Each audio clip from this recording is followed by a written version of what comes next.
Welcome to MUFON Los Angeles. I'm Sandra Marsh, the speaker coordinator, and tonight I'd like to introduce our guest, Ryan Wood.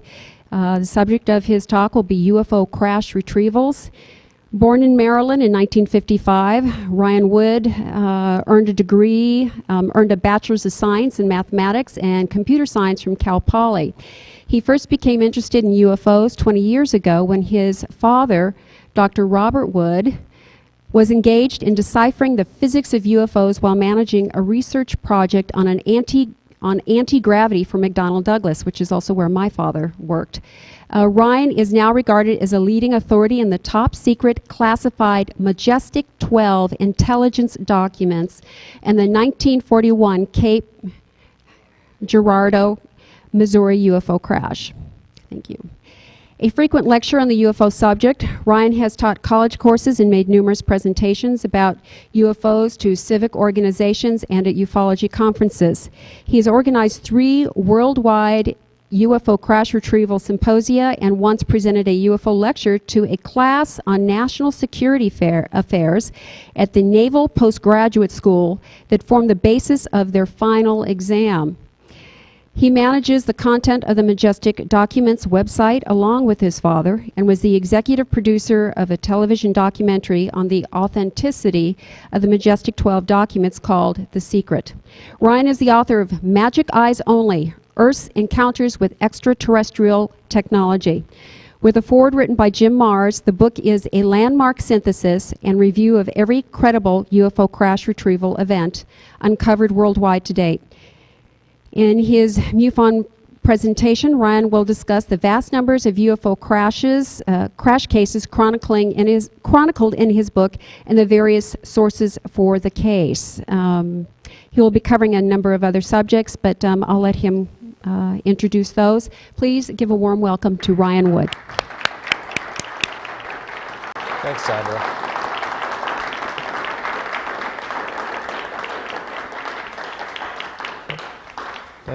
Thanks so much. Everybody can hear me? All right, let's get the laptop going. The talk that I want to give to you tonight is sort of a fusion of several ideas. One is sort of a snapshot of what I perceive the state of ufology today and sort of my major conclusions about that for 10 slides or so. Then I was going to give you some details about the upcoming Crash Retrieval Conference and why I think it's important and why crashes are really important in my mind. And I think should be in your mind as well. And then go a little more deeper and talk about the book, Majic Eyes Only, and what it's about, what are the crashes, what's the evidence. And we'll talk a little bit about the Majestic documents along the way. So we'll give you sort of an update. How many people have ever heard me talk in like '98 here? No, nobody. One person maybe. Okay, that's good. But at the end of this process, you should feel much more comfortable that you understand the state of the art in crashes and the state of the art in leaked government documents. And that's what I want to do. I'll entertain some questions midway and then some questions at the end. So this is not quite this is what I said is what I'm going to cover. This is a presentation, is a fusion of a couple of different presentations, and you'll see that as the agenda slides keep popping up. But anyway, the assessment of the current situation, the book, the Crash Retrieval Conference, those are some of the things that I'll cover. So what the evidence shows, the UFO evidence to me, these are my opinions, my sort of snapshot of the world. We've got many crashed alien craft that have been recovered and studied covertly. And it's clear, any reasonable person reading this book, Majic Eyes Only, that you may throw out a bunch of cases, you may embrace others. You're going to walk away with the clear impression that, hey, there's several UFO crashes, and we've recovered their hardware and the alien bodies and so forth. And there's no reasonable person that will dismiss that out of hand.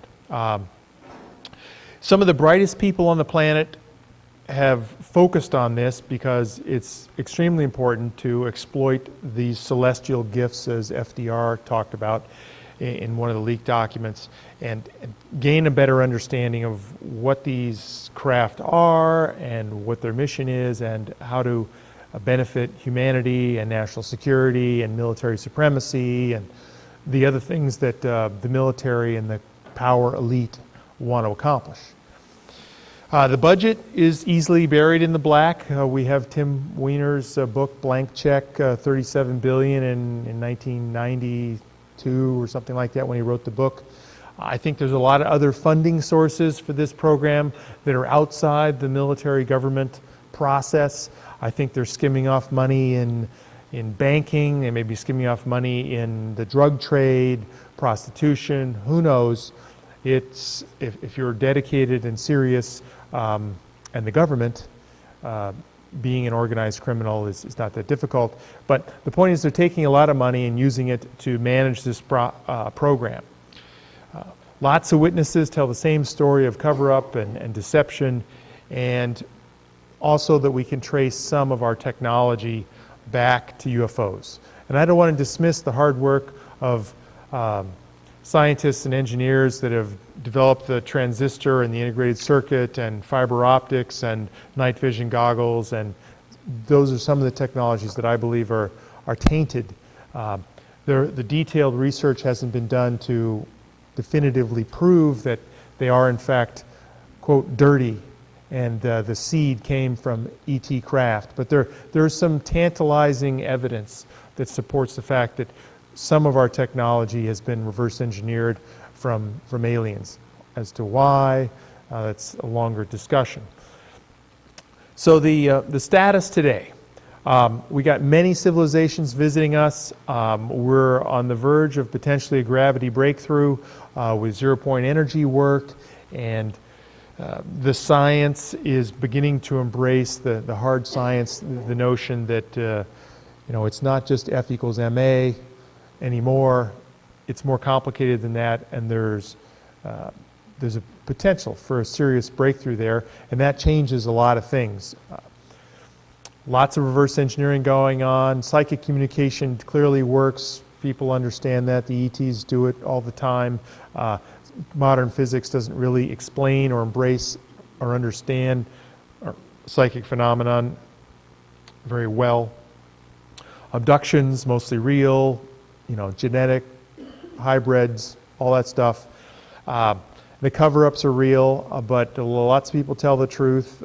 Their influence and deception has been very successful in managing the people that tell the truth and come forward. Secrets are being kept very well, but there are leaks, and the leaks are managed too. Good and bad aren't always clear. There's lots of evidence out there, and that's the thing. There's lots of evidence out there. What is missing, in my opinion, is the integration of all the evidence. Most people can remember the contents of 3 or 4 books fairly thoroughly. Very few can remember the contents of 50 or 100 or 1,000. This is why you need technology to integrate all the data sets that are now spread across the world and in libraries and so forth into one unified tool that allows you to gain access and do things like Majic Eyes Only, where we review 74 crash retrieval cases and look at a whole meta-analysis of information. And I just want to look at military abductions, or I just want to look at UFOs that were over military bases, or some other specific thing. It's very difficult to effectively find that in the literature or on the web. It's not there on the web. Books aren't indexed on the web well. So there's plenty of opportunity to gather more evidence, and that's really what I'm focused on is hard evidence. Let me give you a perspective on where I think the control group is managing, or what they're managing and what their goals are. This is the enemy, this is the bad guys, this is what they're trying to do. They're trying to communicate and negotiate with alien creatures and beings. They may have done this. They're trying to do DNA mapping to improve our race directly, 200 IQ, etc. Your worst fear of eugenics and things like that. They're going for immortality as any logical, authoritarian-based control group might.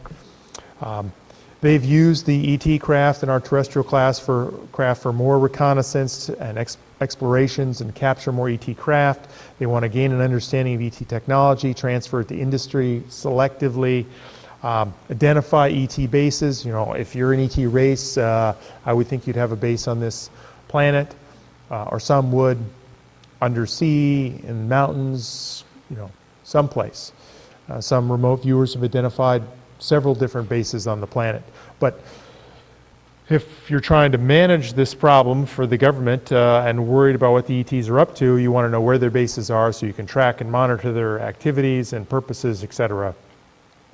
And manage the integration of the alien element into world society. You know, 30 years ago, the alien element would be far more shocking, difficult,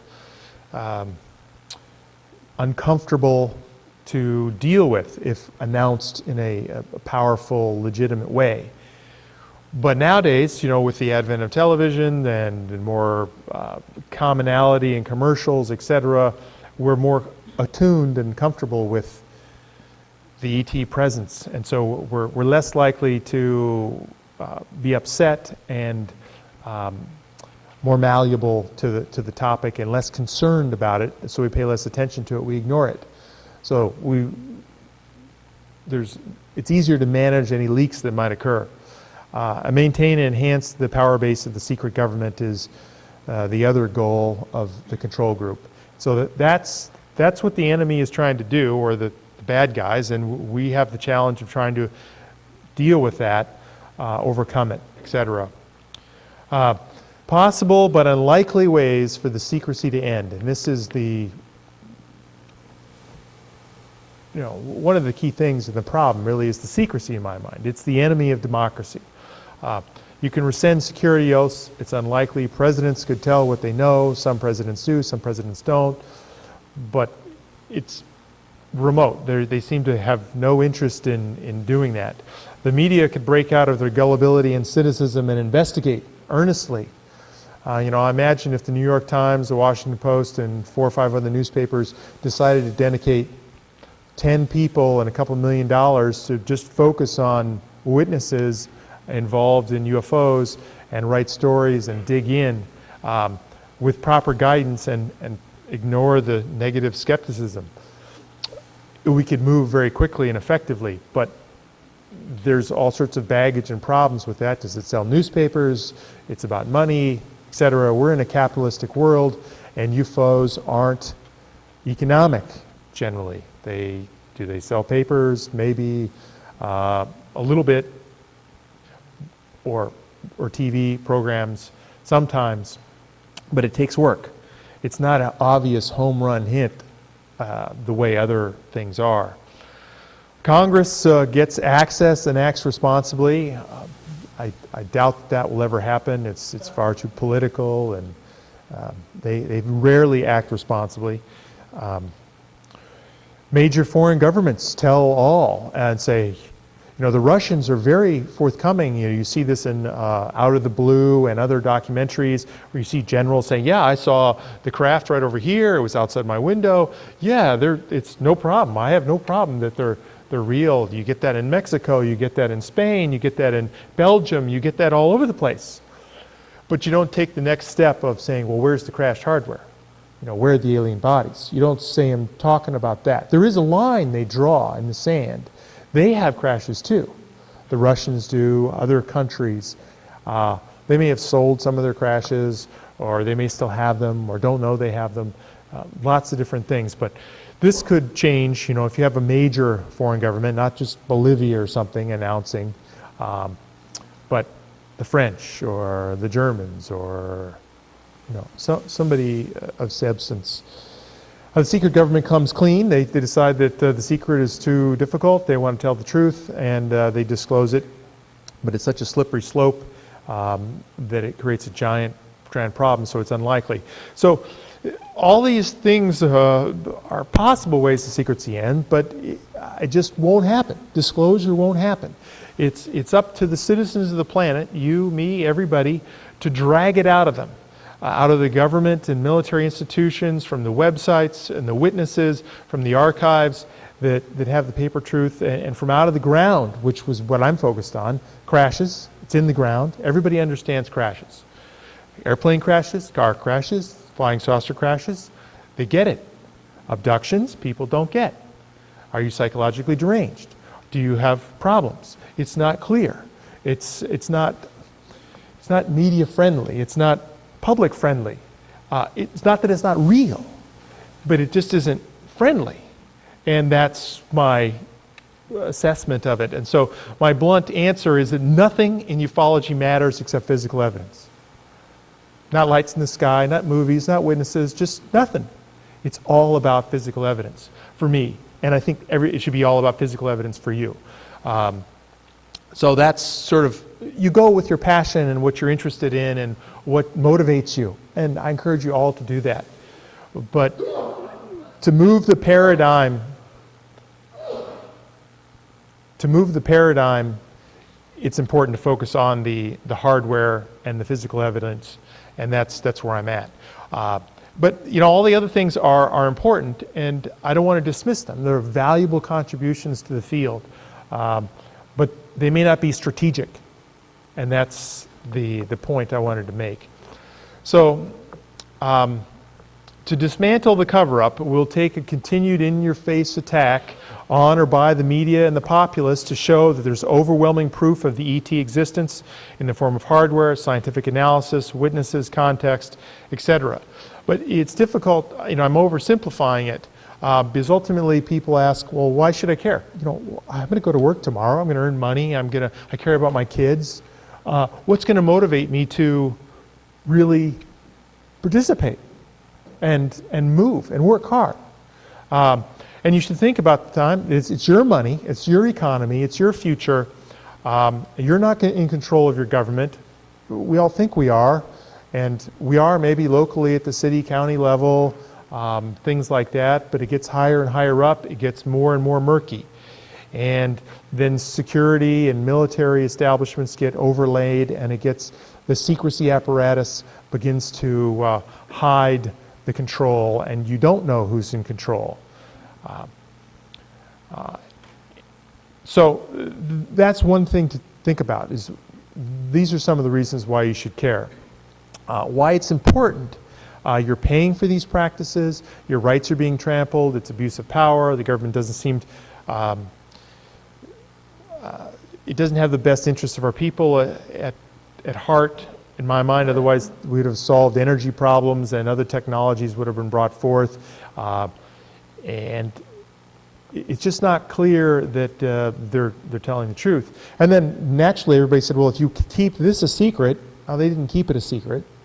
I mean, there's leaks all the time, and we know about it, we're talking about it, there's organizations about it, but the core issue of bodies, physical evidence, overwhelming proof, photographs, clean videos of crashed hardware, bodies, degrees, aliens, etc., compelling proof that would arrest the world's media and attention to say that it's confirmed. There is an arrival of a non-human intelligence isn't out there. And it suggests that we don't have a free press at all. And I think for the most part, we do have a free press, but on this particular topic, there's control. There's some diplomatic relations. Not at your local paper or, you know, even your local TV station, but on the highest level. The Time, the Newsweek, the ABC, the major networks, they don't often repeat programs and stories that are dealt with UFOs from a local level to a national level. And that they're sensitive about that. And so there's some spin and manipulation. And Time magazine, it did a masterful job of disinformation on the Roswell 50th anniversary. I still marvel at the complexity and sophistication of this, you know, 15-page article. Every sentence is engineered to misrepresent the truth and obscure the data that's available. It's even more obvious now, today, when you look at it than at the time.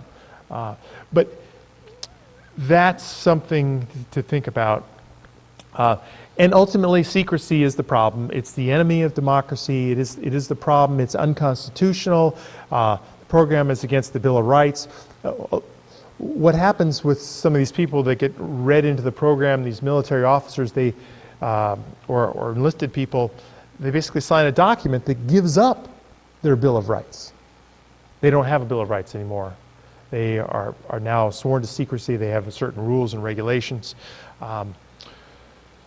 People have been murdered. At the second annual Crash Retrieval Conference, I gave a whole hour lecture on murder and Majestic 12, where I had a database of murdered people, and I focused on 10, but I had like 74 people in my potential murdered because they knew the UFO secrecy, from common people that you might recognize, like Secretary of the Forestall, Secretary of the Defense, excuse me, to obscure people, a Minister of Parliament in the UK, Martin, and some other ones in between. But people have died for this. They'll keep dying for this, probably.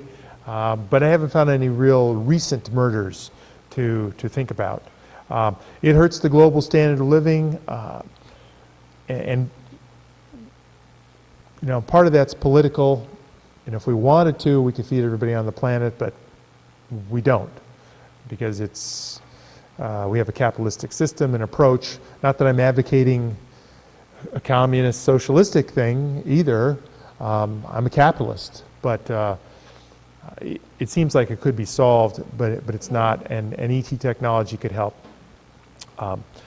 And ultimately, this is all for the benefit of maintaining the status quo power structures, the national security, dominance, personal and corporate wealth of those that will benefit from reverse engineered technology, from the big corporations that have large contracts to little startups in San Diego, where I happen to know one of the guys has an MJ-12 clearance and is working on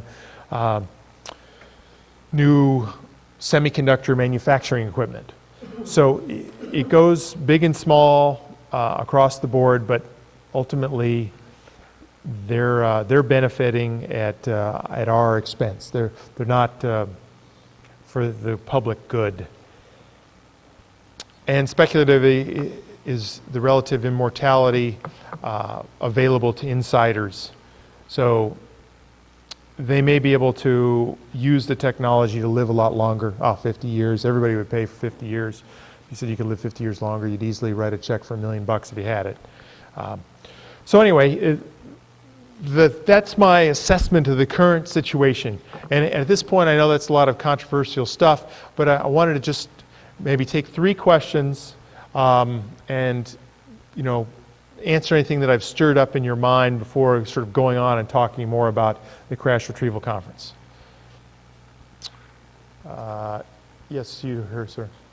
Is it more of a lazy press than a controlled press? The question is it more of a lazy press rather than a controlled press? And I think you're right. When you say controlled, I think control is in certain organizations on very important issues, but for the most part, they are lazy and they don't want to do the investigations. They don't want to spend the time and the money. It's not career advancing to say, hey, I'm going to cozy up to this alien story, and they could, and I'll get a lot of flack for that, where doing something with the local police department is far more of a sure bet. But that was a good question, yeah. Yes, you here, sir?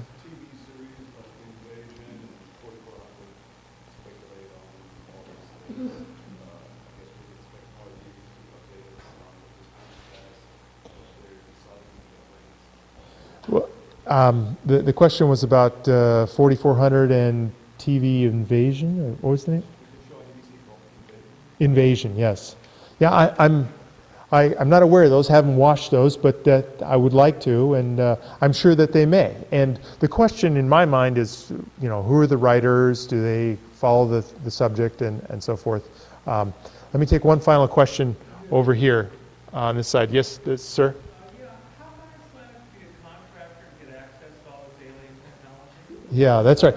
Well, the question was, how do I become a contractor to get access to all this alien technology?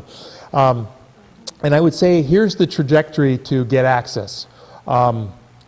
One, graduate from the Air Force Academy with honors.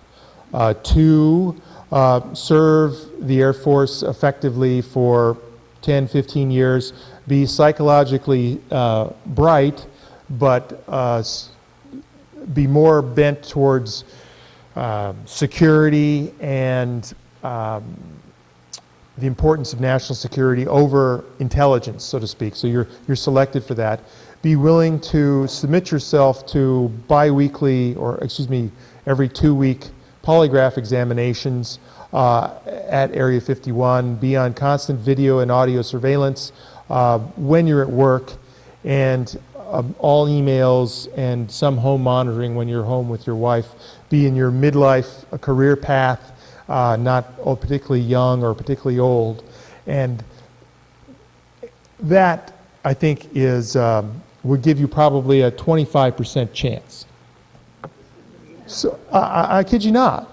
And the other chances are, talk to me afterwards, but that I think is the scenario where you get read in. Unless you're extremely bright or have some unique super value that the program just absolutely can't live without. So that will eliminate most everybody in the room, I would think. So those were the 3 questions that I wanted to take. And then I want to basically go on to talk about, well, actually, not the special operations. I'm going to go through this for a second. Sorry. The 4th Annual Crash Retrieval Conference. It was mentioned before, we have there's the flyer in the back, and I wanted to share with you, I've done 3 already, and I'm going to go do a 4th here in Las Vegas, November 10th through 12th at the Tuscany, $99 a night. I'll give you more details about it later. But I was personally frustrated by going to conferences. I went to the Laughlin conference several times, and many people probably have gone to the Laughlin conference, and and other conferences, and I never saw the stuff that I wanted. I saw some of the stuff that I wanted to see, but eventually I got fed up and said, I'm going to do my own conference and focus on what I felt was really important and bring the people forward that are really good, that are really focused on the what I feel the cutting edge of the paradigm is. And Rich Dolan is one of those people. How many people have a copy of his first book, UFOs in the National Security State? Just, okay. I can tell you that this group raised more hands than Orange County. So you're ahead of the game in my mind. This is a very good book. He's working on his 2nd book, and it's going to talk about much of the content, or some of the content, at the Crash Retrieval Conference. And his 3 key themes are insider leaks on recovered technology, an analysis of open sources, as well as insider accounts that has personally been given, and then how the secrecy and reverse engineering program is managed. So that's what he's going to talk about. And I'm fascinated to hear what he says. Stan Friedman's going to talk about the UFO why questions. How many people have heard Stan talk before? Most of the audience. That's good. And you know that Stan is Stan, and that he tends to have a series of conclusions that keep coming and coming and coming, and you hear them again and again until you can memorize them before he tells you. So we wanted to focus him a little differently and say, talk about the why questions. And these why questions came out of his experience with giving lectures, and then after the lecture people will come up to him and say, well, why do saucers crash? Why do aliens visit Earth? Why don't they land on the White House lawn? Why? And he would end up explaining that within reason. So he's going to focus on these things. He's got 9 different why questions. I think I'm going to actually change a couple of them and make them work harder So that'll be fun. And I'm fascinated to hear what he has to say, because he says it well. Michael Lindemann, I pulled him out of retirement. How many people have ever heard of Michael Lindemann? A few. You know, he ran the CNI News for many, many years and wrote a couple of books. But he used to work for Joe Firmage in 98, 99 and facilitated some weekend-only seminars for 26 participants, futurists, college professors, high-level business people, some Hollywood people, some generals, military, and talked about what happens if you have a confirmed arrival of non-human intelligence, sociologically. What happens? What changes? And it's very logical. They go through 9 different scenarios of contact. And he'll be giving a talk about that. And he's also written a paper for the proceedings. All these people have written papers for the conference proceedings. So this is going to be one that I'm personally very excited about seeing. Because as an organizer, or even a participant in any subject, you can't read it all, you can't do it all, you have to pick and choose and learn what you can learn. Dr. Michael Salla is going to talk about the covert world of UFO crash retrievals, an overview of black operations. He sort of integrates some of the whistleblower witnesses that talk about crash retrievals and dovetails that with the Special Operations Manual, Extraterrestrial Entities, Technology, Recovery, and Disposal.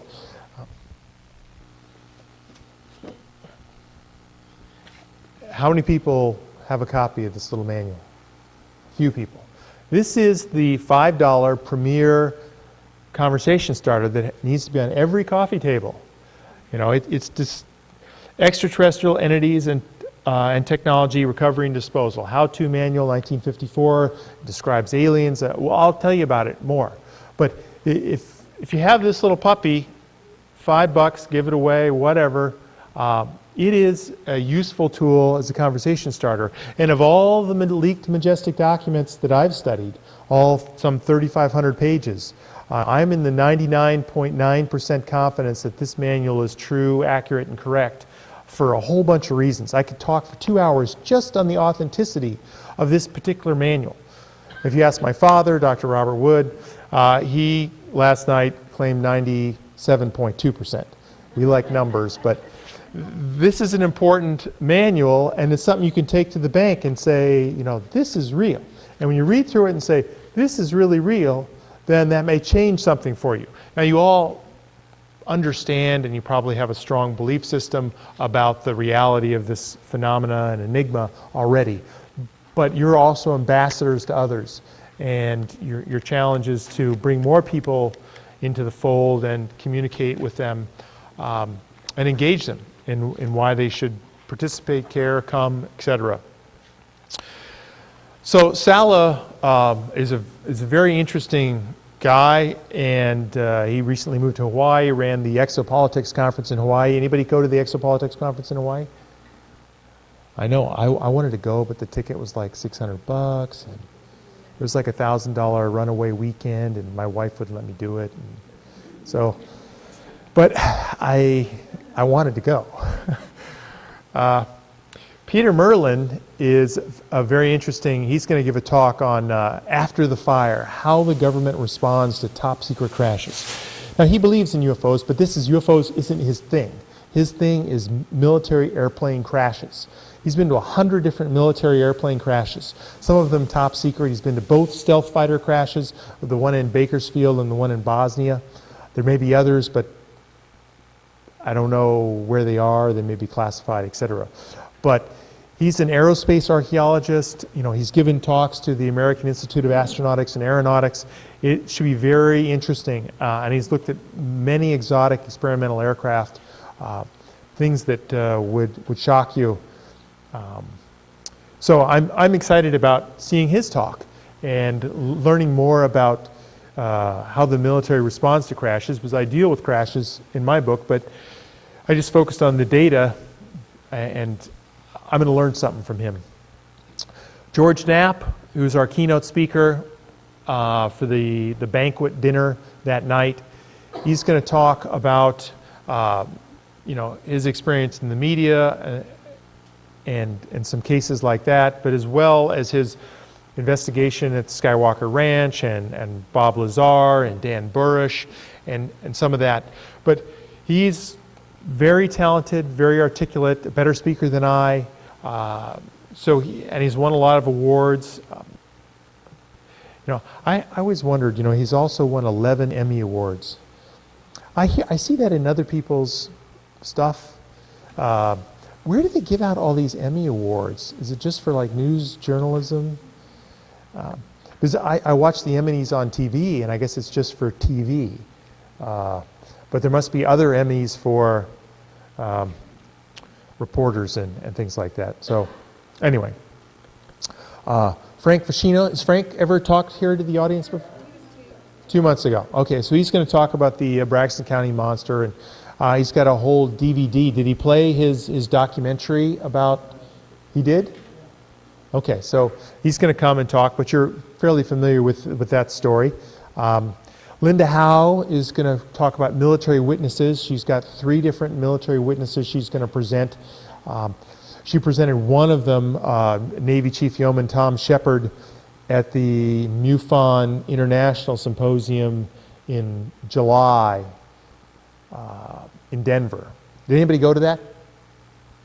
Nobody went. This is a good time. I live in Colorado, and Colorado's a fun place. When the earthquakes start happening, you're going to want to go to Colorado. Housing is like 1/2 and twice as good. There's no traffic.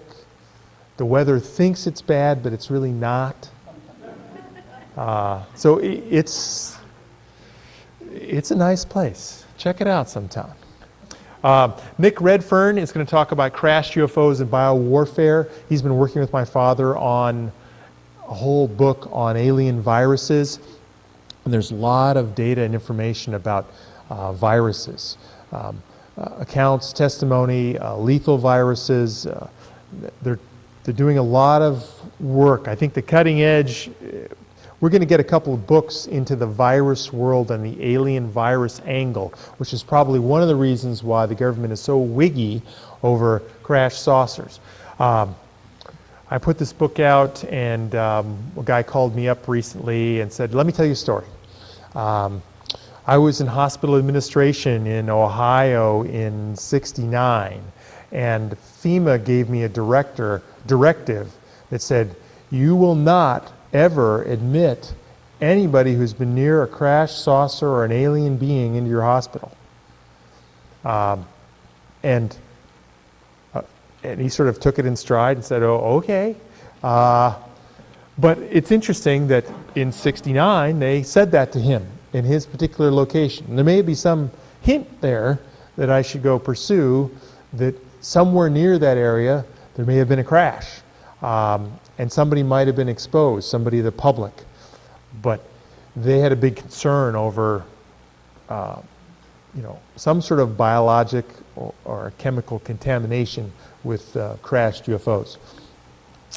My father's going to talk about alien viruses and leaked documents and provide some perspective on that. I'm fascinated. He's been working on his talk. You never know what he's going to say until he says it. So I just wait. Paul Shatskin wrote a biography of the man who invented television. I think the Scotsman. I don't remember his name right off but it hit the bestseller list. He's a very good biographer. He spent 4 years working on T. Townsend Brown and his work on electrostatics and anti-gravity and gravity control and so forth. And his new book, Defying Gravity, the Parallel Universe of T. Townsend Brown. He's going to talk about that book that's just coming out now. So we'll get a couple of book firsts at the Crash Retrieval Conference. And that's very exciting. And he does a great job. I actually met him at the Exopolitics Conference a couple of years ago, and we blew off an afternoon and went to the National Archives together to look for data and started a relationship. So that was cool. And there's other talks. Matthew Thuney on the Lumini Island incident up off the Pacific Northwest. Bruce Maccabee is going to talk about the El Indio Guerrero mystery of December 6, 1950. And I'm talking about a brand new UFO crash retrieval that's not in my book at all, but is very fun, in my mind at least, naturally, because it's forgotten. It's got newspaper articles, it's got disinformation, it's got witnesses, it's got a crash site identified, I got pictures, I'm working on retrieving hardware out of the site. I can either confirm or deny that I have hardware, but it's looking fun. So I'm excited about sharing that story with everybody for the first time. And that will be another talk. This is the Tuscany Suites and Casino. Unfortunately, it's all sold out, but there are other ones nearby.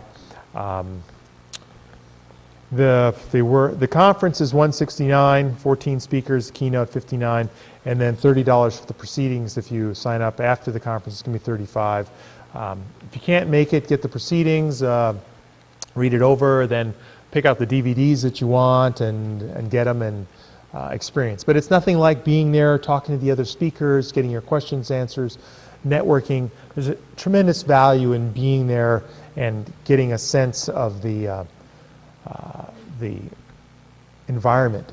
Oh, the latest thing that just happened, Paul Davids. How many people know Paul Davids or heard his name before? Yeah, some people. Executive producer for the movie Roswell, television movie Roswell. He recently purchased the alien, the articulated alien with the eyes that light up that's in that movie, and he's going to have it there in a case for demo. It was recently appraised at $80,000, so we'll have pictures and people get, picture with a better alien than the one you see in the Roswell Museum that's on the documentaries, if that excites you. So. And then this next part of the lecture is provides a little more detail. Okay, it's 9:08. Okay, we got plenty of time still. I wanted to give, this is what I was going to cover and spend a little more time, some public famous quotes from people. Many people have heard them, but it's important to say them again in my mind. Quick overview of the Majestic documents. And the original Majestic 12 documents. Some people say, oh, it's just all photocopies. No. Hundreds of pages of original onion skin typewriter stuff. Watermarks, inks, handwriting, forensic analysis. Hey, it passes the forensic test too. And that's a powerful hallmark of authenticity. My book, I'll talk about my book, show you some pictures never before seen of crashed wreckage, so forth. Another good reason to get the book, $25 in the back. Normally on the website it's $35 because you have to pay for shipping, and it's $30. I self-published it myself because I could never wait for a publisher to get it done, so I did it myself. So that's sort of why the price is maybe $5 more than you might expect. And then talk about the book, the Special Operations Manual, the crash cases, and then we'll skip the last one on the crash conference because we've already talked about them for the most part. I occasionally think how quickly our differences worldwide would vanish if we were facing an alien threat from outside this world. How many people have heard that quote from Reagan before? Okay, most people. One of the things that I've been working on in the background is a little book, maybe probably 50, 80 pages, called Why Should I Care About UFOs? And you can say it, why should I care about UFOs? Or, no, excuse me, who cares about UFOs? Who cares? I don't care. Who cares? I don't care about UFOs. That's one way to say it. Of course, who cares about UFOs? So the point was I wanted to fuse together a massive number of quotes about UFOs from famous people, politicians, entertainers, Oprah's made comments, etc., that talk about who cares about UFOs. And I think a thin little book that's mass produced, you hand out on airplanes, you know, you just hand it to your friends, and most logical people after flipping through this in an hour would say, well, a lot of bright people care about UFOs. Maybe I should care too. And that's one of the things I want you to try to think about. And some of these quotes would naturally be in there, but I really want to get Reagan's video clip from the United Nations. I'm sure that it's been videotaped. It's just a question of finding it from the archivist there. J. Edgar Hoover, we must insist upon full access to discs recovered. For instance, in the LA case, the Army grabbed it, would not let us have it for cursory examination. And this is in his own handwriting in a document. The question is, what's the LA case? Is it Los Alamos, Louisiana, Los Angeles? But that's a longer discussion. But it's interesting, you know. Goldwater, I made an effort to find out what was in the building at Wright-Patterson Air Force Base where the information was stored and had been collected by the Air Force, and was understandably denied his request. Still classified above top secret. He was trying to get access to the Wright-Patterson Blue Room and understand what was there. Hillenkoetter, it's time for the truth to be brought out. Behind the scenes, high-ranking Air Force officers are soberly concerned about UFOs. But through official secrecy and ridicule, many citizens are led to believe that the unknown flying objects are nonsense. To hide the facts, the Air Force has silenced its personnel. And I think that he knows a lot about this, but this is what he was upset about in 1960. MacArthur, how many people follow military history, or, you know about MacArthur? Yeah, a few people. Well, you know, this is probably one of the brightest people in military strategy that ever was on the planet. And here he is some 50 years ahead of the game talking about exopolitics. Because of the developments of science, all countries of the earth will have to unite to survive, to make a common front against an attack by people of other planets. The politics of the futures will be cosmic or interplanetary. And that's where you think the world was going. And now the exopolitical effort is just sort of kicking off in the past few years with Steve Bassett and with Michael Salla now. But hopefully their efforts will continue on. They don't have much information, and diplomats are often in the dark about lots of things, but it's hopeful. Bernard Newman was an interesting, this is a book in 1948. He was a British intelligence asset. With a shrill scream and a blinding green-yellow flash, the rockets thudded to Earth. The awe-stricken peoples of the Earth waited breathlessly as the weird hieroglyphics in the bowels of the rockets were deciphered. The message read, "Earth will be annihilated unless it agrees to forfeit its gold." For once, the nations of the Earth were shocked into unity. The term weird hieroglyphics smacks immediately to me of the Cape Girardeau case of 1941, where Reverend Huffman saw weird hieroglyphics inside the crashed saucer in Cape Girardeau. And he knew this is like the first sort of mention of a crash in the open literature, 1948. Edgar Mitchell, you know, to this day he says, hey, Roswell's a real incident. Alien craft did crash. We recovered the materials from the site. Hey, you know, sixth man to walk on the moon. So there's a lot of very credible people that know or have concluded that it's all real. Maybe you have all too concluded it's all real, but I just give you more data. Brigadier General Arthur Exon. I heard the material was coming to Wright Field. It was brought to our labs. It was arrived. The boys tested it. It was very unusual. General Thomas DuBose. After the plane from Roswell arrived with the material, I asked the base commander to personally transport it on a B-26 to Major General McCullen in Washington. Entire operation was conducted in the strictest secrecy. The weather balloon explanation was a cover story to divert attention. We all sort of knew that. Philip Corso is many people have heard, the first man to talk about reverse engineering and provide a lot of details and salient points. And he has a very credible background in my mind. People have attacked him. And certainly Barnes, who co-wrote the book with him, mucked up the book, inserted a bunch of junk in there that was not relevant, and made the book less readable and powerful, in my opinion. But that doesn't negate the fact that it's the first time it says reverse engineering is real. I was there, I did it, I had the tickets and the clearance. June Crane, somebody that most people have never heard of.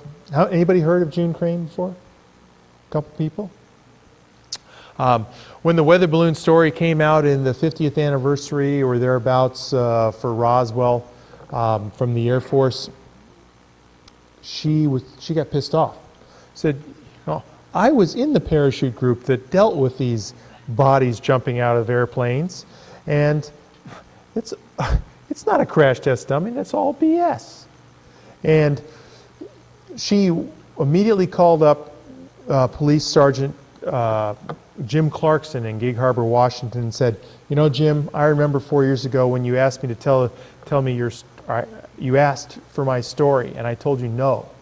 But now I'm pissed off, and I'm going to tell you. Come over here with your tape recorder, and I'll give you everything."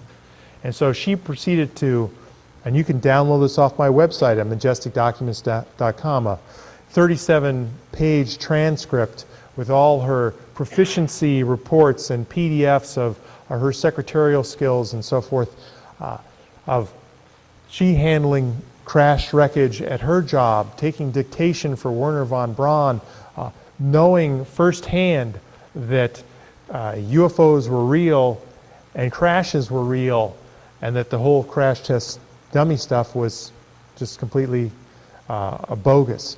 So, a very powerful witness, first-hand witness, done with extreme detail and carefulness, unimpeachable in my mind. So, much cleaner than many witness testimony, done by a police officer. So I'll give you a quick overview of the Majestic documents. There's a lot of different sources of the Majestic documents. I won't go through all these, starting in 1981 through some of the highlights are the Special Operations Manual in 1994, FOIA material in 98 to Tim Cooper, which got a lot of different data in Big Bear Lake, California, to his mailbox from some anonymous mailbox drops and sources and so forth. Many memos are leaked before Roswell. We got some 42, FDR to Marshall, Roosevelt, non-terrestrial group in April of 44, this Oppenheimer-Einstein piece in June, that's before July of 47, and then more material afterwards. All these documents you can look at majesticdocuments.com and read them, download them, look at them. I have a couple copies of a book about them.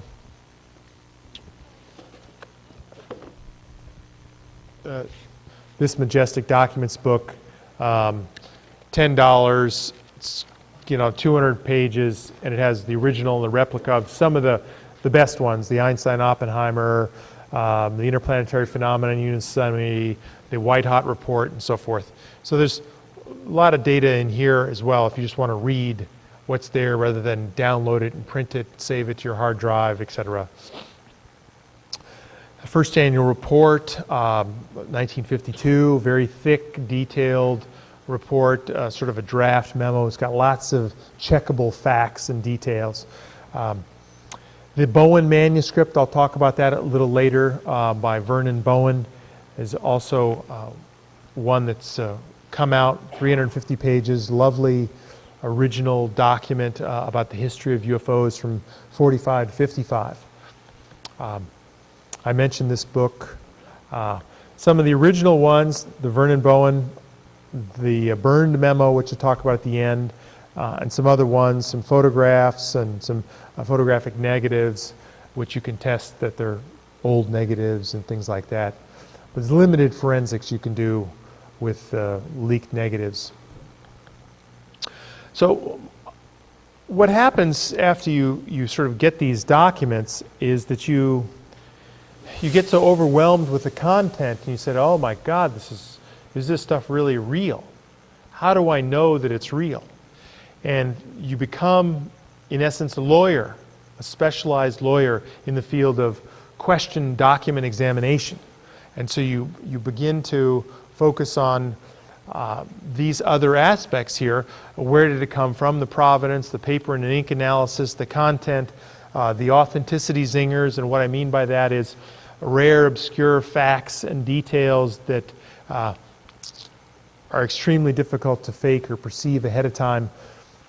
And you look at anachronisms and sort of go through and scientifically rate and rank a lot of these different attributes to come up with a score ultimately of how authentic or real a particular document is.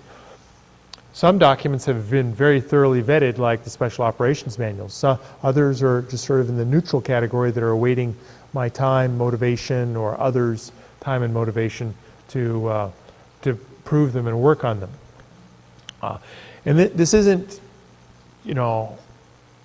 backyard stuff. You don't go to your local professor and ask at your community college, hey, can you do a mass spectroscopy and liquid chromatography experiment on these leaked documents? How many people watch CSI? Few people. This is a great show. I love the show. I mean, the Spec and Forensic Laboratories is a CSI for hire.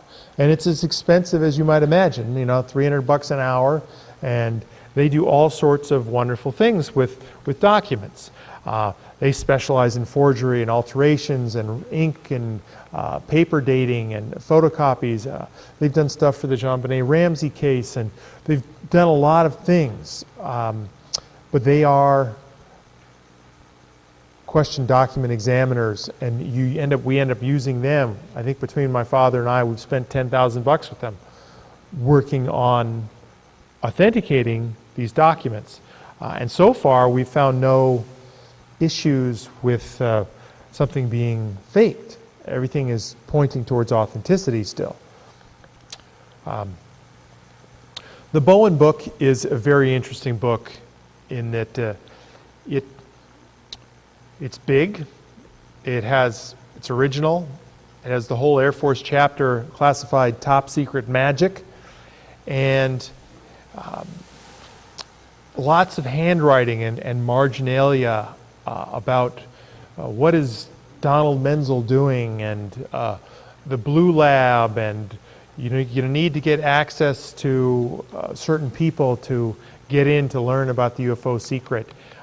So it's very interesting in a subtle way for people that know something about ufology in that respect.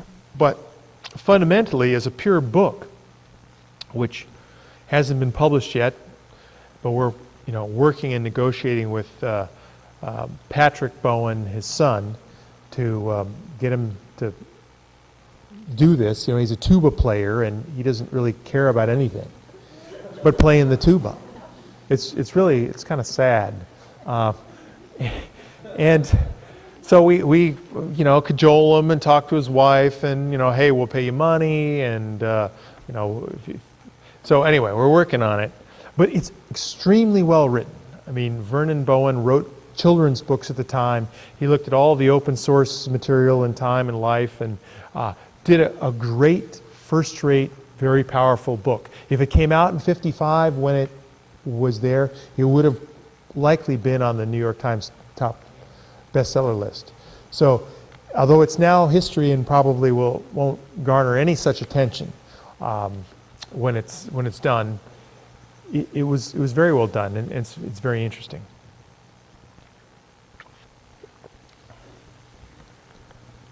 This is the title page. Submitted to Blue Book in 1960. This is the front. The highest classification for this document is top secret, magic, no foreign dissemination, for U.S. eyes only, exempt from declassification or RADA, originating agency, declassification authority, I believe. A special handling required, not releasable to foreign nationals. The precise meaning of errata is currently unknown. If somebody is still got tickets or access to the classified world and wants to call up their security officer and have the security officer dig around and pull up the 1955 DOD 5200.1 security manual and tell me what the answer is, I would love that. If you don't understand that last sentence, I understand, but the people in the room that knew. This is the sort of coverage of the book, the arc, the history, the heart of the mystery, sightings, aerial phenomena, and again, the whole chapter about the Air Force was classified top secret magic. The rest of it was sort of confidential. It's as if, and it was mailed as with no cover letter in a big, thick envelope to Tim Cooper, postmarked Fort Meade, Maryland. At first glance, it looks like, oh, we can declassify this because it's just confidential.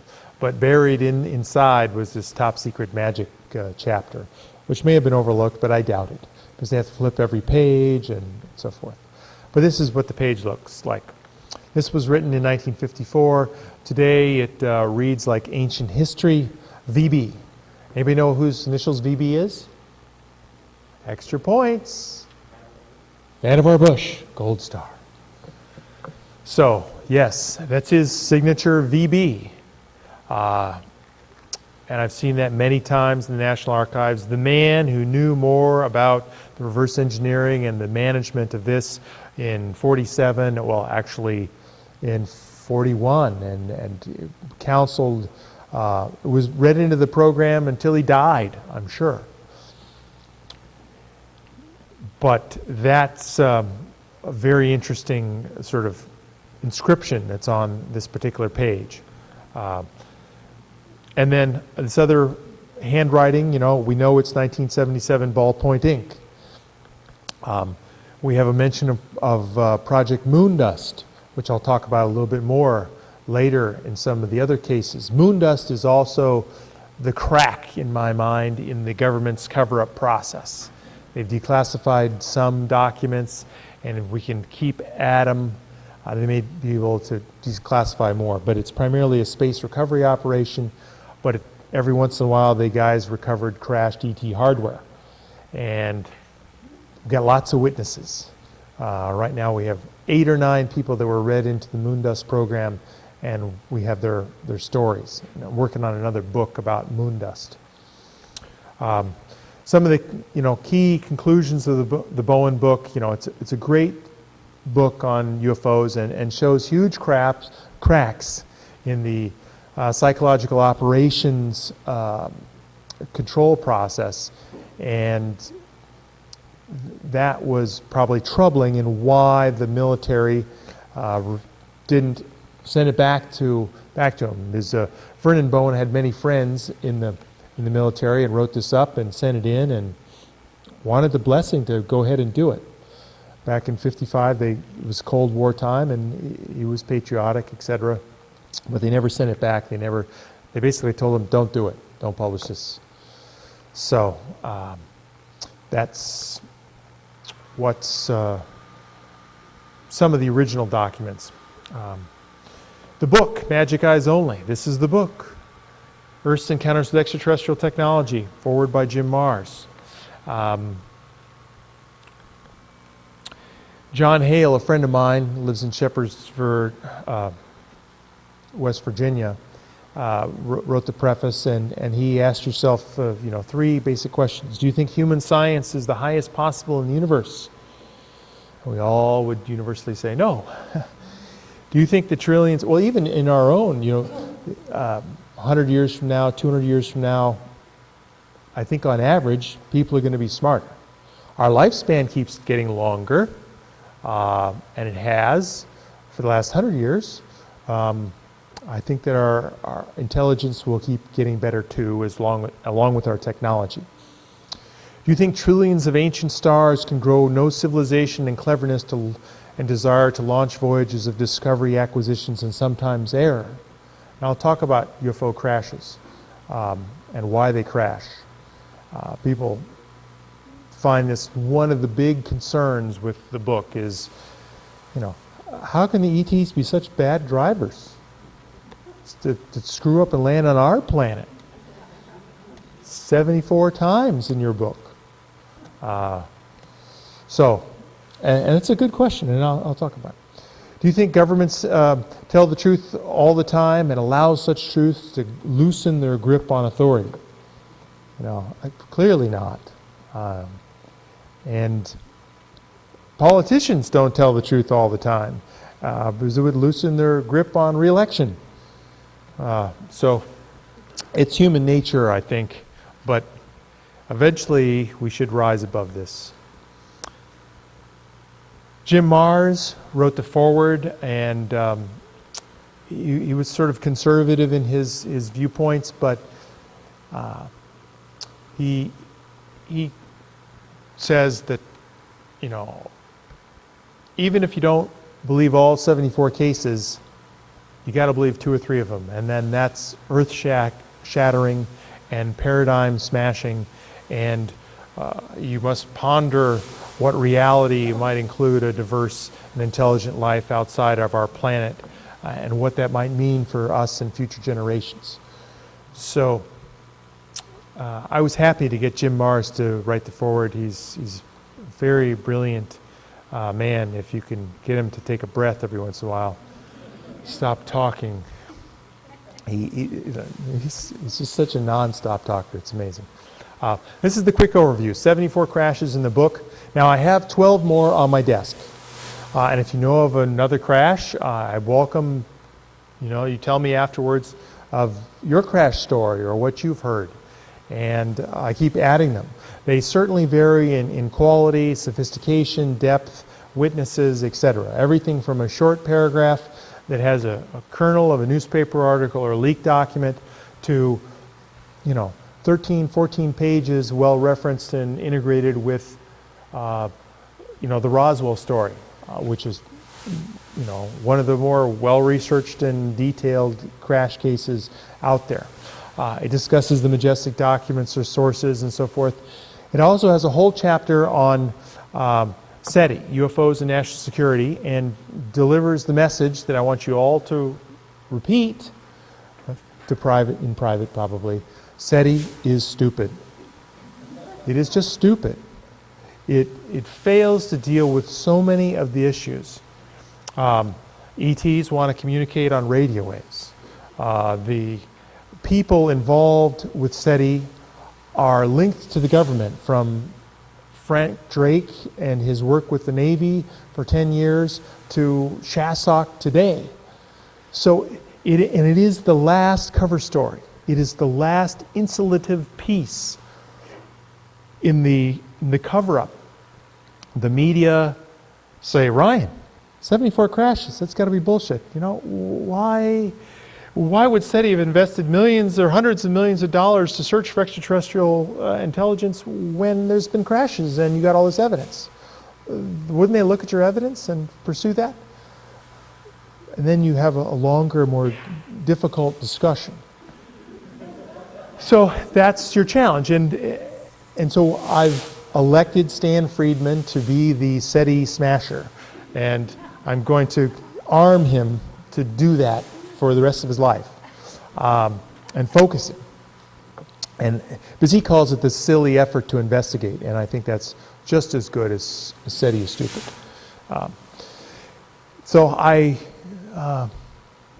That's the quick overview. I mean, there's color pictures in there. It's got an index. I did my best to.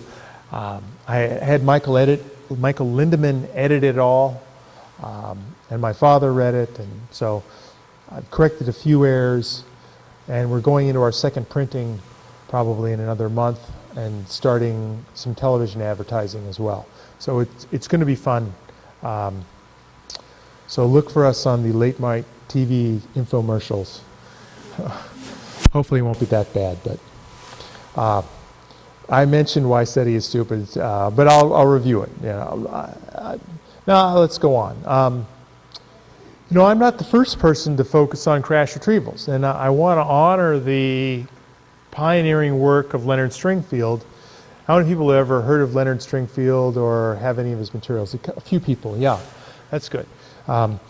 He, you know, was an Air Force journalist and intelligence and photographic memory, very bright guy, and had a lot of good relationships with the Air Force in a time when the Air Force was generally recruiting and trying to get reports, and he had a lot of sources and people share stories in confidence with him about crashes. And his wife is still alive and was very happy to get the book, and the kids saw the book, but one of the great treasure troves of ufology is sitting in that family. Boxes and boxes of letters and stories and information and more detail that wasn't published in all his status reports that have been in the open literature that are rare to find and so forth. But hopefully one day they'll be brought forward. I mean, he has 9 publications and has about 80 crash events. I've whittled them down, eliminated the ones that I thought were just no other supporting data. You can't follow up. It's just a single person testimony. But there's a lot of information. So I've tried to whittle it down to some of the most credible cases and interesting ones. So why do they crash? And here's some thoughts for you. They could make mistakes. They are disposable drones and are not worth recovering. Okay, I lose my coffee cup out the window. I'm not going to stop and get it. The military plane that's flying over Iraq, that cost me $2,000 to invent, that's telemetering back video signals. If it crashes, I'm not going to go get it. I'm just going to send another one. So those are some thoughts. We want to shoot them down. And this has been documented in newspaper articles and a lot of various official publications. And we know sort of how stupid that is. You just imagine a fighter pilot going up next to a UFO and saying, excuse me, are you on the Universal Channel? Do you know that you're in restricted airspace? Please land now, down. And the guy looks at you and then said, well, my orders are to light you up now. It's just fire a few missiles and you do what you can do to get them. I think you lost a lot of people with that. I'm sure that Frank Fashino talked about a lot of pilots that were lost fighting and engaging UFOs in the Braxton County case. Natural phenomenon. How many people knew that there was a difference between a positive and a negative lightning bolt? A couple people. What? Well, just one, actually. There's a big difference. There's a lot of energy difference in negative lightning bolts, and that's one thing that might have happened that could interfere with things. Early radar could interfere. I'm reminded of the story of Colonel Corso, where he had a meeting with an alien, and he said, friend or foe? And the alien said, neither. And he said, what do you want? I want you to turn off your radar. And he said, well, what's in it for me? Corso. And the alien said, a better world if you can take it. And I think it's a wonderful, this is what Corso said happened. First-hand testimony. And then he turned off his radar and the UFO left. So there's other cases of potential radar interference as well. I can't rule out deliberate seeding of kindergarten planets. When we detonated a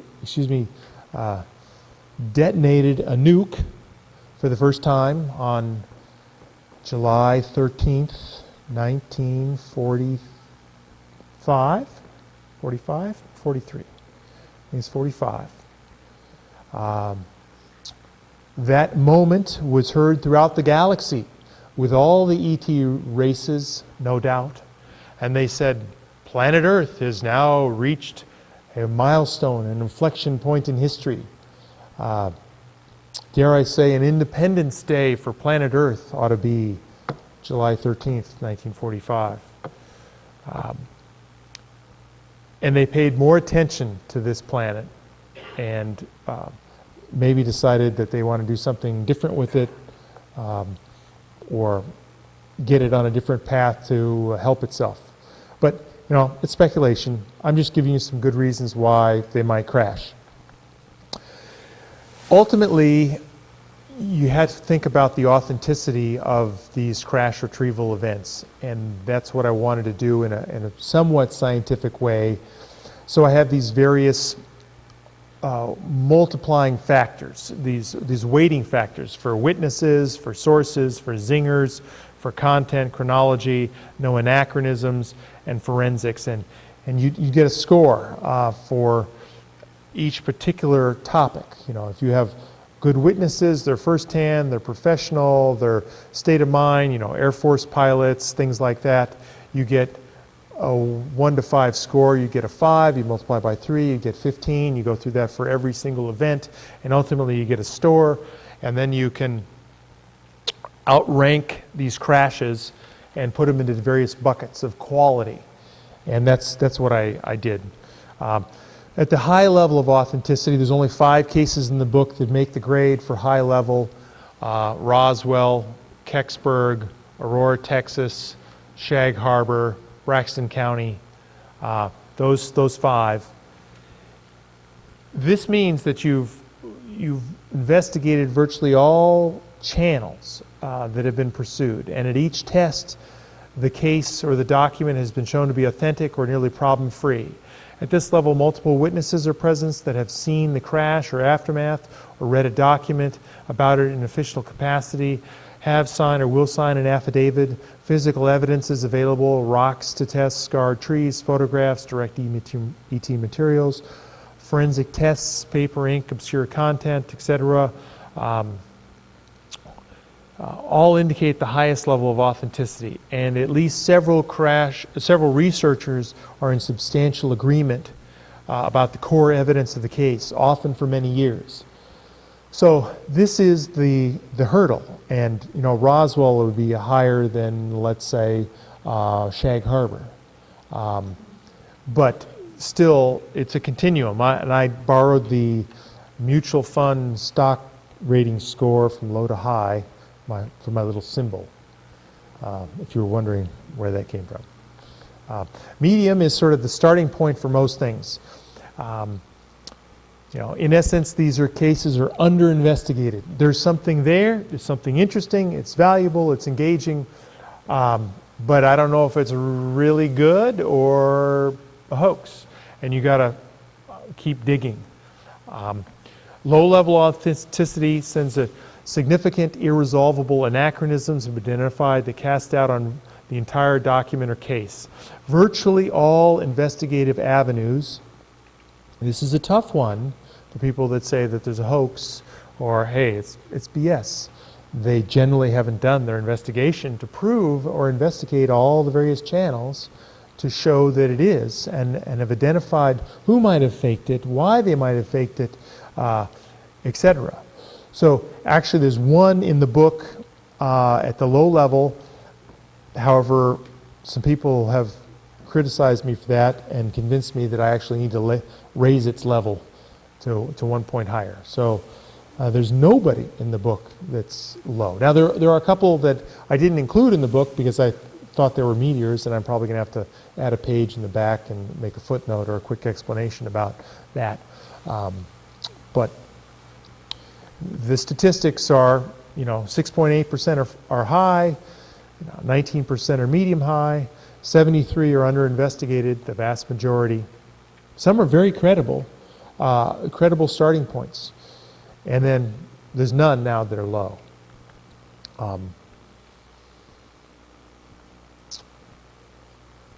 8 events in 1947, 13 events before Roswell. If you throw Roswell out, there's a lot of other events, and that's important. 10 events in New Mexico. It was a happening place. 4 events with parts or wreckage. How many people sort of have never heard that thought before I just said it? That there's wreckage, you got parts for crash saucers. Everybody knew that ahead of time. Really? Well, that's good. Kudos. Most people don't believe it. You know, oh, you got parts? Wow. And Linda Howe's parts, Roger Lear's parts, Chuck Wade's parts. Lots of people have parts. And they're in various stages of scientific analysis and in thorough investigation, but it's interesting. We got parts. And that's where you need to go, parts. A little bit about the Special Operations Manual. I have, I guess, 14 minutes to wrap it up and take some Q&A. We'll make it. The Special Operations Manual, as I mentioned, you know, we're very confident, 99% confident that it's real. All the skeptical arguments haven't been effectively, have all been dealt with and don't hold any water. If you see some anachronism or problem, let me know. I'm happy to look at it and try to provide perspective on it. This is where the Special Operations Manual came. It came in this green pharmacy box from the Quillen Pharmacy in La Crosse, Wisconsin, March 7th, 1994. We interviewed Mr. Quillen. He was understandably skittish and wouldn't tell us everything he knows. And if there's any FBI agents in the audience, nobody wants to admit that. But if there is one, you know one, who wants to take a career risk move, they're responsible for investigating leaks of classified information. I don't know, it was on the news today on KFWB.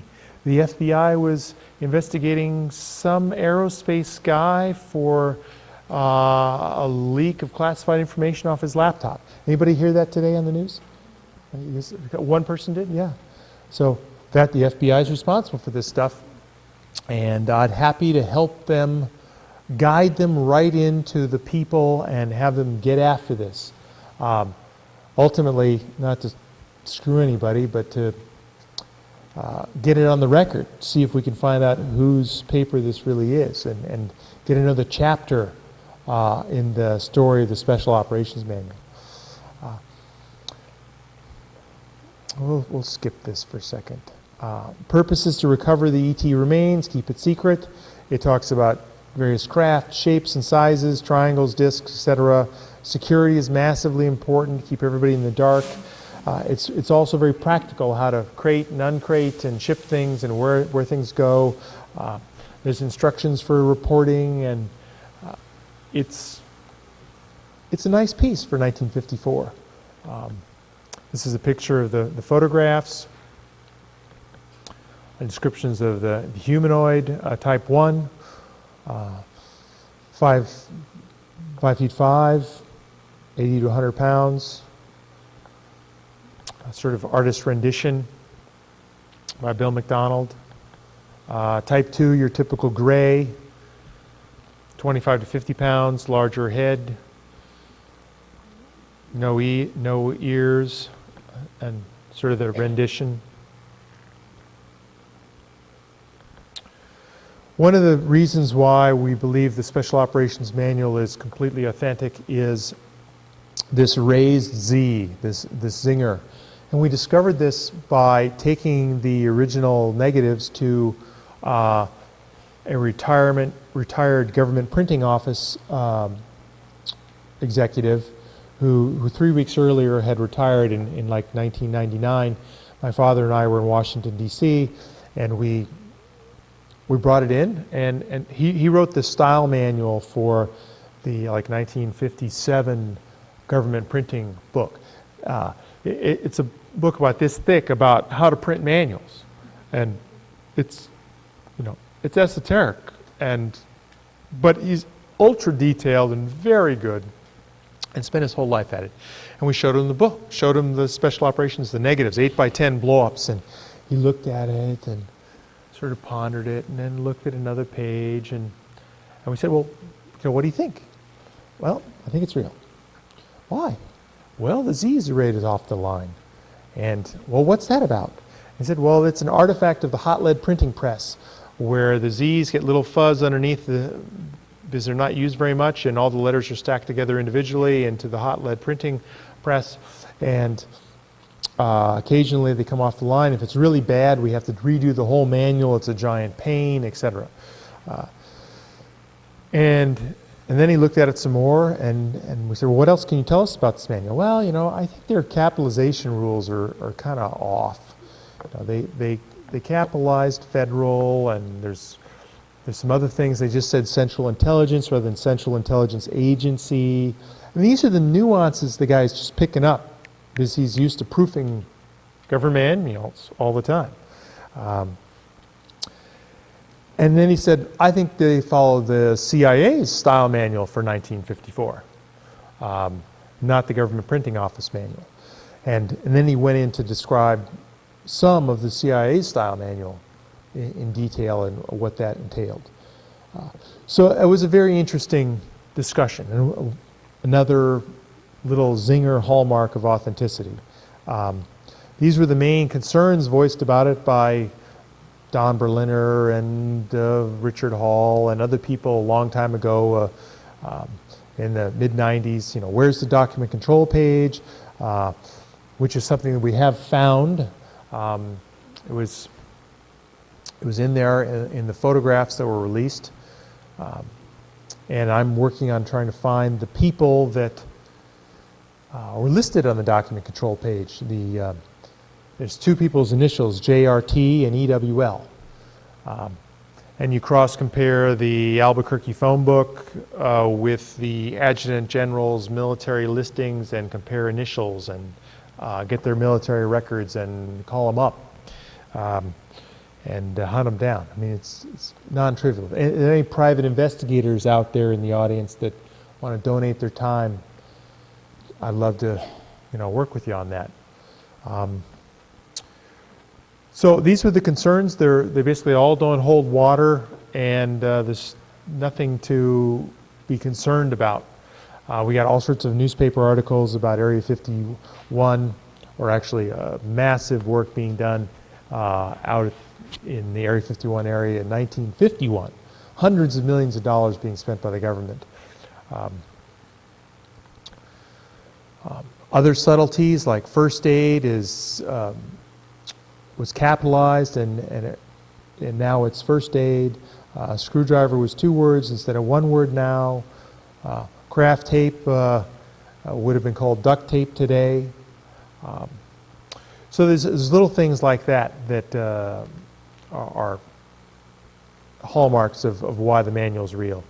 This is the list of crashes starting in 1897 and ending up in the Isle of Lewis in Scotland in 1996. Cape Girardeau was one of the crashes. Anybody heard me ever talk about Cape Girardeau? One person? Yeah, that's good. Probably at the Orange County MUFON in 2000, I think. But this is where Cape Girardeau, Missouri is. The quick story is the saucer crashes in 1941. Reverend Huffman is called to the site, Baptist minister, to offer blessings to these 3 aliens. The military FBI sweeps it up, swears everybody's secrecy. Charlotte Mann, the granddaughter of Flo Huffman, Reverend Huffman's wife, hears bits and pieces of this crash story growing up, and then gets the full deathbed confession from her grandmother in 1984 after hounding her for a couple days. She said, "Grandmother, I really want to know about this story." And well, your grandfather said we're not to talk of it. I want to honor his memory. And she ultimately prevailed and said, "It's important to me," in an emotional plea way. And her grandmother shared the details of what went on as related to her by her husband. This is Reverend Huffman. He was sort of a church turnaround specialist, fundraising wizard.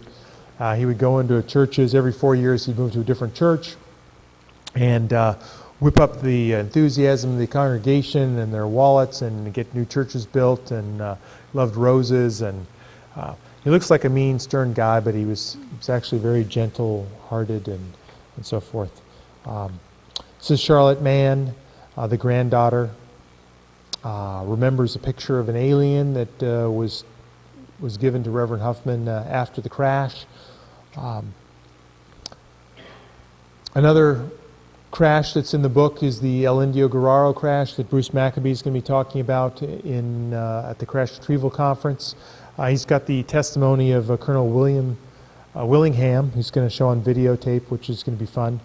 And then there's a lot of other documents and switchboard records which support the crash, which is fun. These are some of the switchboard records. They're hard to read, but right out of the Truman Presidential Library is the complete phone switch records for 1947. And if I ever get the time or somebody's motivated, I'd like to key punch the entire thing in and do a complete social call analysis of who called who, when, and try to correlate it with other events and so forth. If anybody's into social networking or has sophisticated skills in that sort of area, I'd love to talk to them about it. Another potential crash retrieval that, this is an example of a kernel, a seed that's interesting. An incoming document is blacked out. 2 discs were alleged to have crashed, one in the lake and the other in the opposite shore in a wooded area, right out of the National Archives, August 9th, 1949, Hebgen Lake, Montana. So if you're motivated, look at all the newspaper articles in that area, try to find the witnesses, drag the lake, focus on it. Go camp out for a week or a month. Try to dig in and push the envelope and understand here what this crash retrieval is. And there's potential hardware there too. Hire a remote viewer to see whether or not there's any debris there. It's another case, unknown missile in Mexico. Another interesting case in Bolivia, where we've got an official document out of the State Department talking about a crash, 4 meters in diameter, this craft. We've interviewed some of the Moondust people that have been there, handled the wreckage, and carted it off. Very credible case. And no baggage. Not well understood or commonly known, or not as popular as Roswell, but a very strong case. All I need is a little physical evidence or a few more witnesses, and its rating goes up. Moondust Somali explosion. Again, State Department files through the CIA. Something explodes. We're called in to help. States that the physical and mental health of both animals and people in the region had been adversely affected by whatever exploded. Symptoms included dementia, skin rashes, boils on the skin, aching stomachs, and skin shedding. So is that a virus? Is it radiation poisoning? If somebody's familiar with those things, an MD or something, I'd love to learn more about that. Some leaked photos. Let me zoom on. This is one piece of alleged crash photo wreckage. It's kind of blurry. I apologize for that. It was taken off of a TV screen and then leaked to us. So it's a little grainy, and no matter how much computer enhancement you do, it doesn't get any better. This is the best. What you see on TV doesn't work. So it looks big, it looks confusing, and it's leaked. Just suggested. Here's some other documents up in the upper left-hand corner. Is another crash retrieval or crash retrieval scene, and then this black mark slot on the Air Force Scientific Board, MJ12. it's a hint by the leaker that these people on the Scientific Advisory Board are in fact part or in the knowledge, or some were. This is the advisory board. So again, private investigators that are motivated, we need their children, we need to find them, we need to interview them, we need their military files, we need their FBI files, etc. We need complete exposés and dossiers on every single soul here. And that's the sort of thing that needs to be done to move the ball down the court, in my opinion, with this sort of investigation. This is another blow up of the crash retrieval scene. You should see some people up in the left-hand corner standing about. Doesn't seem that big, maybe 25 feet in diameter or so, or sort of horseshoe shaped, or not your typical disc shape. More like the little picture in the middle here that Thomas Cantwell drew. His picture is allegedly, he said it was 100 feet long.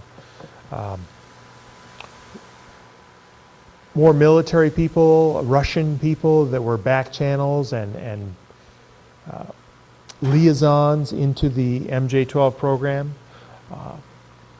Paperclip people, those are Nazi scientists that were so valuable that we didn't want the Russians to get them, that we brought them over to the US and put them into classified programs and paid them big salaries and gave them new identities. And I just recently met one at a meeting at the Society of Scientific Exploration up in Boulder.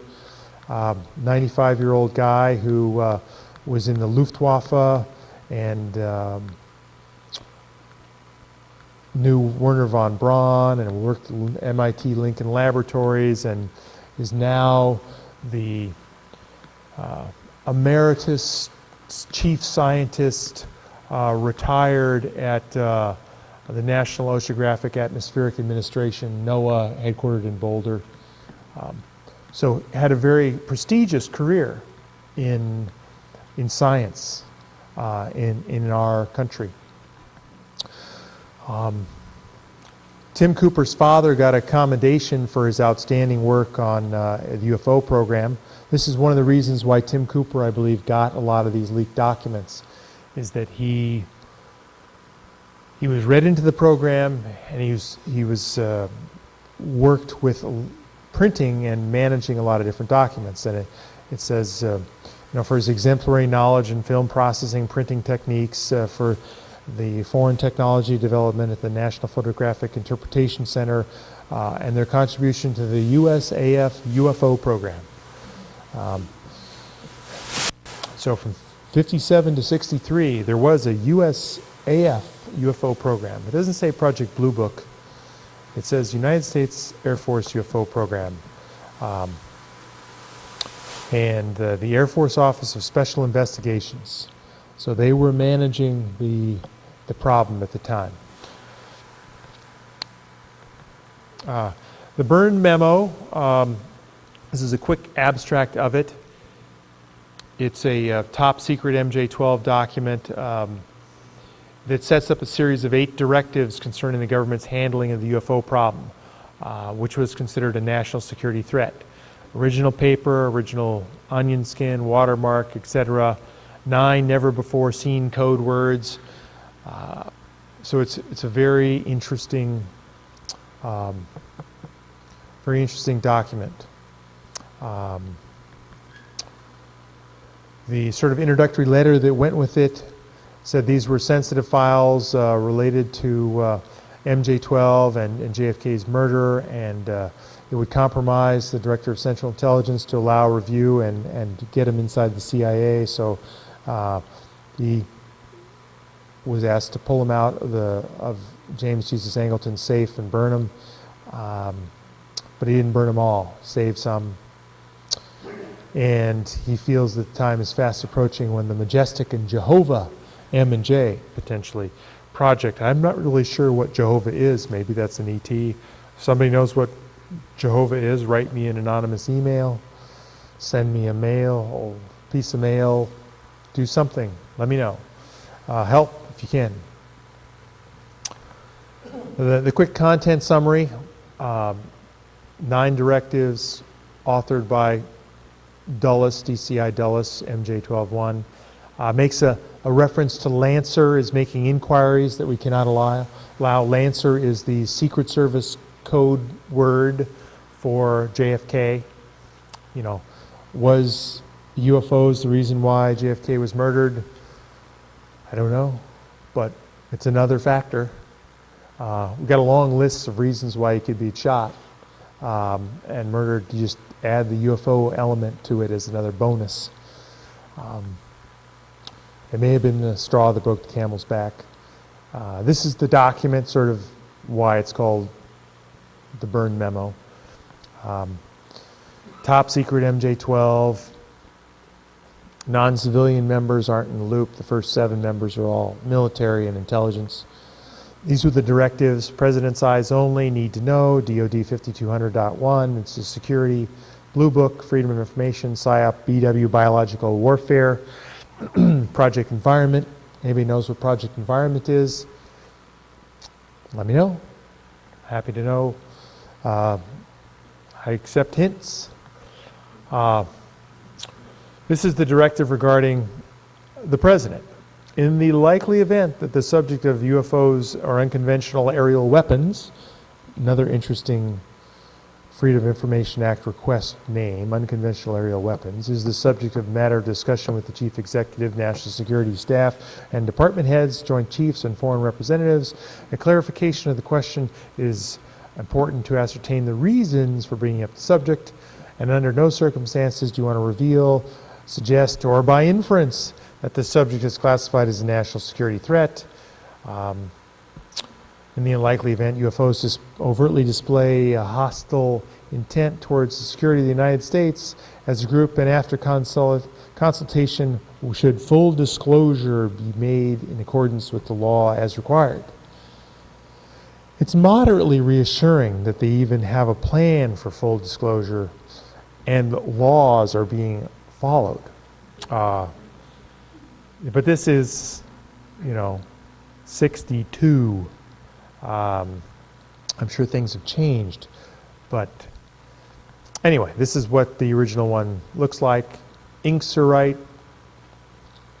Again, we're 95%, 99% confident that this document is true and authentic and real and correct. And I would survive the judges questioning, the lawyers questioning, etc. So this is one you can take to the bank. Blue Book states that it's a counterintelligence function, and it's counterintelligence and data collection and activities. So it's a big cover story, and we all knew that, but just here's more writing that says that it is.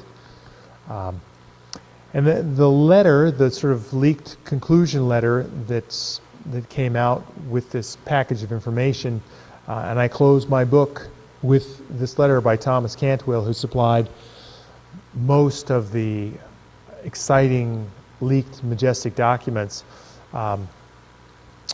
He worked in the Interplanetary Phenomenon Unit since like 1942 till when sometime, potentially all the way up to his death. But he's dying of cancer. He's been following Tim Cooper's research for a long time. I suspect that he knew Tim Cooper's father and remembered young Timmy when he was just a little boy, and knows that UFOs aren't going to go away. The secret has been incredibly costly.